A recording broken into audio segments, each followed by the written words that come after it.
ปอยเบิ่งข้อมูลคร่าวๆของ3นักเตะเสื้อสายลาวเนาะที่ว่าได้กลับมารับใช้ทีมชาติลาวสุดใหญ่อีกครั้งหนึ่งเนาะกับฟูลทีมกันเนาะก็คือมีทางด้านทีเอลคลายโดมันอนุสรณ์อันกอตบิ๊กต่อไซสนะโยวินาศักดิ์เป็นนักเตะเสื้อสายลาวฝรั่งนะซึ่งล่าสุดก็ได้มีการติดใน28รายชื่อนักเตะทีมชาติลาวชุดใหญ่นะเดี๋ยวมื้อนี้เราจะไปเจาะลึกกันนะไปเบิ่ง3คนนี้แล้วก็ไปเบิ่งรายชื่ออีก25คนที่ว่าติดทีมชาติลาวชุดนี้นะเดี๋ยวไปเจาะกันที่ทีโอคลายกันก่อนนะแอดมักซะเหลือเกินเนาะนักเตะผู้นี้เนาะเป็นนักเตะดิ้นได้ทั้งกองกลางกองหน้านะส่วนตำแหน่งหลักๆของเพิ่นจะเป็นกองหน้าปีกซ้ายเนาะแล้วก็เป็นกองหน้าตัวเป้าจากสโมสรโอมาฮามาเวลเลสเป็นสโมสรในประเทศสหรัฐอเมริกานะซึ่งก็เป็นนักเตะเสื้อสายลาวฝรั่งอายุ23ปีอายุกำลังดีก็ได้นะส่วนสูงเหมือน180ซนซึ่งที่ผ่านมาหลายคนก็อาจจะเห็นเนาะฟอร์มของเพิ่นใน3คนนี้แอดยกให้ทางด้านที่โอค่ายเป็นนักเตะที่ดีที่สุดเนาะในทีมชาติลาวส่วนนี้เนาะเพราะว่าเรื่องหุบห่างความสูงความแข็งแรงทักษะยังมาพร้อมกันเลยนะเดี๋ยว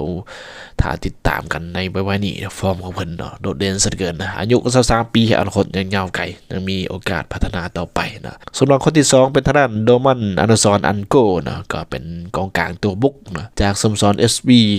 ลิงส์เนาะเป็นสโมสรในประเทศเยอรมันนะก็เป็นนักเตะเสื้อสายลาวฝรั่งอายุ24ปีอนาคตกันยาวไกลซะเหลือเกินเนาะส่วนส้นสูงของเพิ่นเป็นนักเตะที่สูงที่สุดเนาะใน3คนนี้184ซนที่ผ่านมาก็ลงดินให้กับทีมชาติลาวกันหลายนัดพอสมควรเนาะก็ประมาณ4นัดแอดนับได้นะส่วนใน4นัดก็สามารถยิงได้1ประตูเนาะในการยิงจุดโทษใส่ทีมชาติไทยในซีเกม2023ที่ผ่านมานะนัดเสียกับไทย 1-4 นะส่วนคนที่3ก็เป็นทางด้านวิกตอร์ไซสนะโยวินาศักดิ์เป็นกองหลังจากสโมสร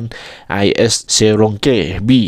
ในประเทศฝรั่งนะก็เป็นนักเตะเสื้อสายลาวฝรั่งอายุ23ปีส่วนสูง173ซนเป็นนักเตะเสื้อสายลาวที่ว่าลงเล่นให้กับทีมชาติลาวหลายที่สุดนะเพราะว่าเคยมาแข่งขันให้กับทีมชาติลาว2รายการก็แล้วเนาะสำหรับวิกตอร์โยวินาศักดิ์ถ้าติดตามมึงว่า3คนนี้นะ3นักเตะเสื้อสายลาวนี่เนี่ยที่ว่าเคยมารับใส่ทีมชาติลาวกันแล้วเนาะในชุดซีเกมครั้งที่32อยู่ที่นครหลวงพนมเปญประเทศกัมพูชาในระหว่างวันที่5-17พฤษภาคม2023ที่ผ่านมานะซึ่งครั้งนั้นมันถือว่าเป็นครั้งทำอิฐของทั้ง3เนาะที่ว่าได้ดินร่วมกันนะผลงานนี่ยังอาจจะบ่ดีนะดินบ่ค่อยดีบ่ได้เนาะแต่ว่าหลายคนก็อาจจะเห็นความแตกต่างเขียนทีมชาติลาวดินได้ดีขึ้นเนาะมีรูปเกมที่ว่าหลากหลายมีสไตล์การเล่น